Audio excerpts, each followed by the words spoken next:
Welcome to another sketchbook tour. Unlike the last sketchbook tour that I filmed, this is just going to be one sketchbook. I don't have a whole collection to show you. If you want to see all my sketchbooks throughout time, go watch that video. This is just the most recent sketchbook that I filled, and I thought it would be fun to walk through it together and see what things we drew. Not we, me. I don't know why I say we so often. I think it's because sometimes I feel like you guys are on this journey with me, but it's me. I drew these things and you guys watched and supported. Okay, first things first, this was a video that I made filling the first page of my sketchbook. I think this turned out really cute and I'm really excited to do this again in the new sketchbook that I just got. I was working on trying to create characters. I still am working on that. Creating my own character is so interesting and exciting to me, and I'm trying really hard to do it, but it is challenging. It's hard to figure out a style for the character that you really like, that you feel like describes their personality well. But then also, once you do that, which is a huge challenge, then you have to figure out how to repeat it and do it in all kinds of different poses and scenarios and with different colors, and it's a whole thing. People who create characters, whether it's for books or TV shows or anything child related, it is very challenging. And just because it's for children, you think it's simple, it is not. But this is me trying to turn corduroy into a character over here on the left, and then these are just other little characters. I think I was like trying to figure out what eyes I thought would be cute. I really like this particular one. I think this one turned out really good. Actually, I feel like this would be a really cute sticker, but I don't know that anyone would care about that except for me. Okay, this was a little sketch that I made for a video where I was trying to talk about the point that sketchbooks are meant for playing and they're meant for experimenting and doing things that maybe you would never do otherwise. This is very not my style, but it was fun to create. And then this was more character experimentation, so I drew an elephant and then I was trying to decide which version I liked.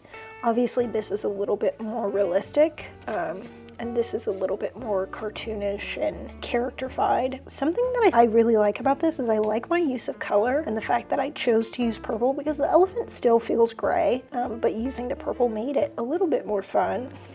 Whereas this one looks nice, but I feel like it's a little bit bland. I feel like a little bit more color in this one would have been fun. So maybe like a marriage between the two would have been great. This is kind of my first time doing master copies, which if you don't know what master copies are, it's basically when you study art at a really like professional academic level, you are taught to make copies of the masters. So the Statue of David and Renaissance paintings, things by Raphael or Leonardo da Vinci or whatever. You're taught to make copies of those paintings or statues, and by doing so, you learn the techniques that they use to create that art. It's how you become better. Very common practice, very normal to do. Obviously, when you make a copy of someone else's artwork, it is not your own. You are just using it for practice. And that is what I was doing here. This is a drawing by Barbara Cooney for, what is the book called? I'm trying to remember what the book is called, but anyways, this was one of the illustrations in the book and I just made a copy of it, trying to learn some of her techniques and the things that she does. Something that's so interesting about her work is that she paints on fabric and she uses colored pencil over the top of her paint. So in some instances of her illustrations, you can see the texture of the fabric, which is so cool and so interesting. Okay, this is more character design. I didn't even realize a lot of the sketchbook is me trying to work on character design. I think this was right before Peachtober, so I was really interested in like the woodland animals that I was gonna do for Peachtober. And I did a little case study of two different versions of the fox. This one is watercolor and colored pencil, and I like this one a lot more, a lot. This is gouache. I don't have a lot of experience with gouache, and I feel like that's really obvious in this painting. I just don't think it looks good. Anyways, this is more character development for Peachtober, me trying to figure out what my characters would look like, what kind of eyes or faces I was giving them. I don't think I ever ended up using a quail in Peachtober, but... And then this was me planning for Peachtober. So I have a list here of the characters that I made and the notes for them, trying to give them personalities and signature looks and things that helped identify them. I think this attempt at developing a world and creating a group of characters was elementary. It very much so is my first attempt at doing this, but I'm proud of the work that I did, and I'm proud of, you know, what I was able to do with the time given to me and my limited knowledge on doing any of this and lack of experience. But anyways, this is how I planned for Peachtober. I wrote down all the words and then did some really crude little thumbnails of what my idea was for that particular word. But yeah, a lot of these ended up being what I actually painted. There's a few ideas where I didn't stick with what I put, like I don't think I did this or that. I definitely didn't do that one. Overall, this worked really well for me, and I'll probably do it again. This is more of me working through developing the characters, specifically working on their faces, what they would look like.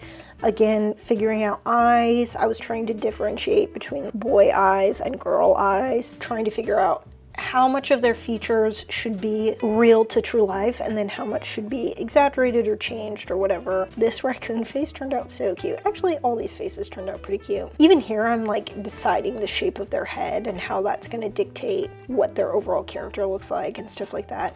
I think overall, these are really good ideas for developing a character. I think if I had more time and I sat in it more, it would have just turned out that much better. A skipped page, I don't know why. This is just sketchbook doodling, and this is what I mean by a sketchbook is not meant to be just one thing. So a lot of what you just saw was me planning for something that I actually ended up doing and creating full paintings for. This is just nonsense. I'm pretty sure these are like Crayola super tip markers that I used to create this ridiculous scene. This is a little bit more refined over here on the left. There's a little bit more intentional thought in this, but I'm sure I had some time to kill and these were the tools available to me with my sketchbook and I went to town. So again, this is more of the same of me just essentially doodling and just drawing nonsense to fill the time. I think these are good creative exercises. Draw what's in front of you, draw what's in your imagination, even if it's ugly or stupid or doesn't turn out to be anything. You're getting stuff out of your head and onto paper, which is just a really good practice to have. Okay, this is me planning for my Thanksgiving painting, which in 2024, that was one of my favorite paintings of all time. I really loved the way it turned out. This planning went pretty far. I was deciding what characters were holding what order they should be in. I was trying to give them specific colors so that I could see, do I like green on the bear? Do I want green over here? I think this painting turned out really, really good. And I think part of it is because of the amount of time that I spent planning right here. Oops. Okay, this was just some travel sketching that I did in November. We went to Hume Lake and I spent obviously a little bit of time in my sketchbook. I think it's really funny in this particular sketch, you can see what I have spent the most time practicing and what is foreign to me. For instance, I've spent a lot of time drawing leaves, foliage, that kind of stuff. I've done a considerable amount of time on landscapes and I've drawn some animals, and I feel like those things are the things that look the best. Whereas the building and the Jeep, it's like, this Jeep got squashed. But I never draw cars and very rarely do I draw buildings. So it's a good reflection of what I've spent my time practicing. This is more travel sketching. In December, I went on a trip or my job to Oceanside, which is San Diego area. I couldn't sleep because the room that I was staying in, there was like an air conditioning unit right outside of it, and it was super loud, and I had a horrible time going to sleep. And so at a certain point, I was just like, I'm just getting up and doing something. So I got up super early on that trip for some reason, and I like walked along the beach and watched the sunrise, and then I went to this coffee shop and spent a long time drawing. And then I think this page over here I did on the plane when I was flying back. This is so weird, but I remember very distinctly I was excited about making gingerbread using a patterned, like a printed rolling pin that I had got. And I think that's where this idea came from, even though it looks kind of weird. But ironically, this van looks really great compared to this Jeep here. So maybe I'm just better at drawing boxy cars. I don't know. Okay, this is obviously the start of the new year, some Happy New Year doodles. I went and saw Wicked, the movie, and one of my favorite things about it was the title at the beginning, which is kind of in the same style as The Wizard of Oz, if you've ever seen that movie with Judy Garland and whatever. Butchered some ruby slippers, just nonsense in the sketchbook. That's the other thing that I think is so exciting about a sketchbook, is that if you keep it regularly, it's like a creative journal for you, and you can see where your creativity was at, what you had time for, what season you were in, just by looking at the pages. So this is around Christmas time. Obviously I don't have time to make a lot of art. We had family come in town and visit for a while. I think I did this drawing while family was here, and maybe this one too, I don't know. I really like drawing and painting blueberries. I discovered that last year in July when I did a food art challenge, and I painted some blueberries, and it was one of my favorite paintings that I did for that challenge. I actually ended up framing it and hanging it at my house. Okay, more just sketchbook doodles over here on the left. This over here on the right, I started taking an anatomy art class in January, and this was one of the first things that we were learning. We were learning the different bones and what they looked like, and then we were learning how to build the skeleton under a person. So I was looking at photos of tennis players and putting the bones where they should be according to the position that their body was in, which was a really interesting exercise, really helpful. One of the main focuses of the class is learning how to always be drawing people proportionally, no matter what position their body is in. Doing this with the bones was really helpful, especially once you find like the top of the head and you put the feet in place and then you find the pelvis. From there, it becomes really easy to like put all of the pieces in place. I definitely need to do this more. This is a practice that I need to keep coming back to and do on a regular basis. Okay, this is me planning for more collections, more finished pieces of art. I had an idea to create like a kitchen collection of art, and this was where I first got the idea to do a standalone illustration, so like these things here, and then have a print behind it, which I have done multiple times now and has been a lot of fun. I have enjoyed doing that. I don't think I've created anything on this page except for maybe I painted this KitchenAid. The rest of it I have not. However, I do think these are still good ideas. I think these are worth revisiting. Just kind of forgotten. This over here, I think I was trying to work on creating a calendar, and I was like experimenting with lettering. I used to do a lot of hand lettering. I don't do that as much anymore. Some of these are cute. I think making a calendar and having the lettering be this different on every page is not a great idea, but some of these ideas are nice.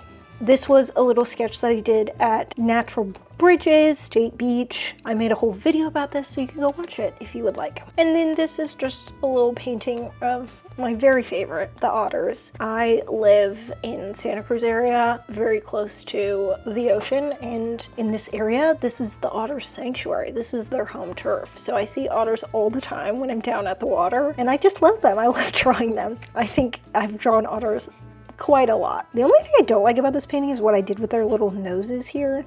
I don't know that I would do that again. I think I was trying to show that their face is 3D, you know, like it's not a pancake, but I don't know, it just kind of looks weird.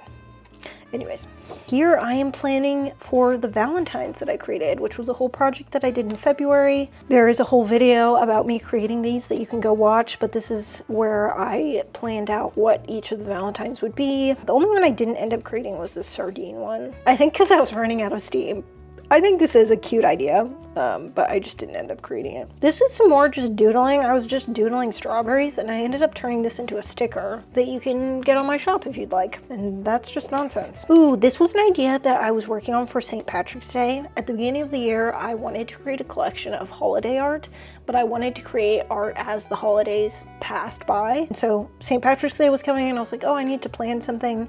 I didn't end up doing this idea, but I do think it's a good idea. I think I should go back and actually create this because it's really cute. But I ended up doing something different. So here we have some nonsensical shapes. Maybe I was overwhelmed. Maybe I was feeling upset about something. Working through some sort of emotion. The most soothing thing about doing this kind of thing is the color. It's not necessarily the act of drawing, but just seeing the color fill up the page is so relaxing to me. If that's relatable to you, you should definitely leave a message down in the comments because I feel like we would be great friends. Because I don't think that's true for everyone. But I was at a coffee shop working. These up here were some sketches of just people sitting drinking coffee. This was me working through an idea that I had. I think something I was reading in Hosea like got my mind thinking about something. And then this was, I think I was listening to a podcast maybe while I was doing this, and they were talking about what your measure for success is.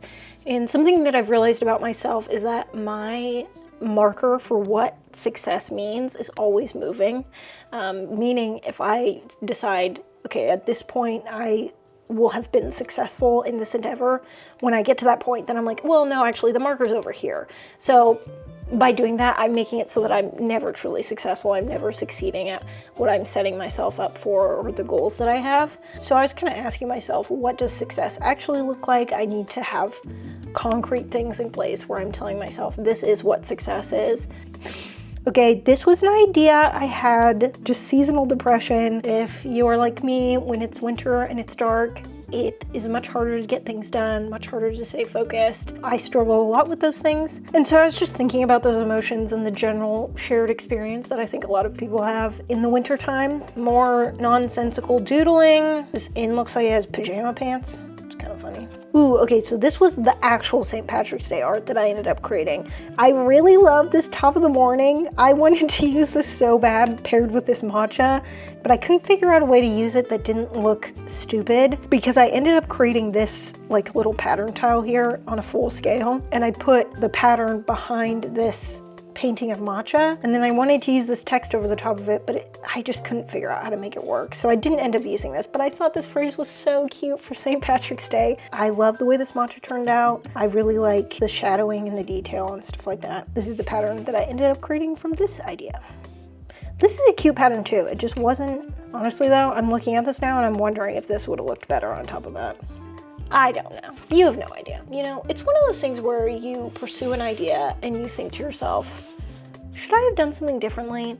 But you've already finished it and it's like, maybe I'll come back to it some other time. I don't know.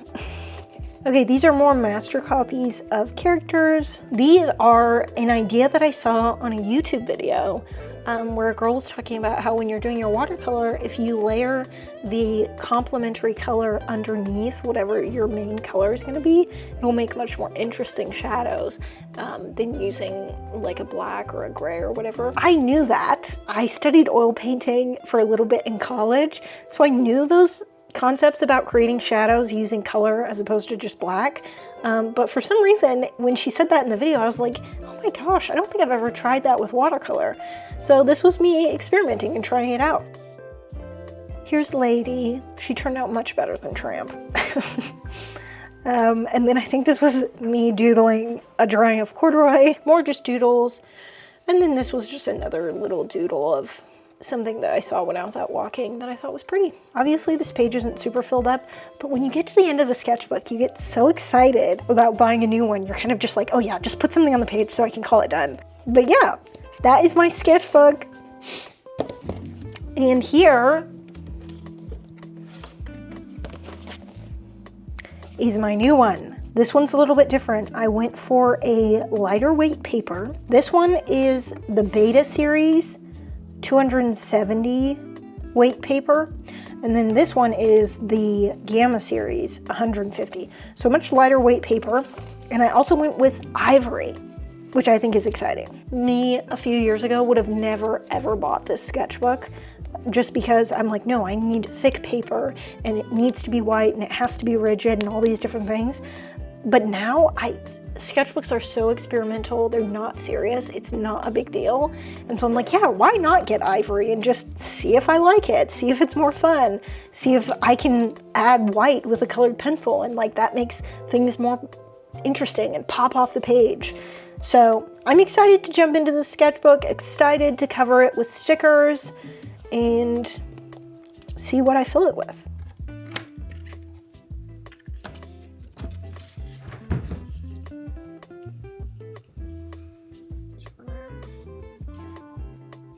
Same time, it'd be like impossible. But I don't want to have a bunch stored.